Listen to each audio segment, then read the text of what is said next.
আছে জিজ্ঞাসা করেন, কুষ্টিয়া থানা আমি মালিক নেতৃত্ব ভাঙেছি। আমি এদেশের সন্তান, ভুল করলেও আমার বাপ ভাইরা শুনবে, আমি ভালো বললেও আমার বাপ ভাইরা শুনবে। আপনারা শোনেন, সময় অল্পতা, কিছু কথা আর বলার ছিল।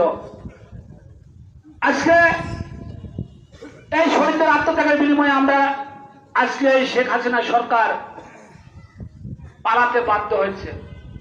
কুষ্টিয়ায় লাস্টের দিন যেদিন ক্ষমতা হস্তান্তর হয়, সর্বপ্রথম যারা এখানে আন্দোলনকারী আছে জিজ্ঞাসা করেন, কুষ্টিয়া থানা আমি মালিক নেতৃত্ব ভাঙেছি।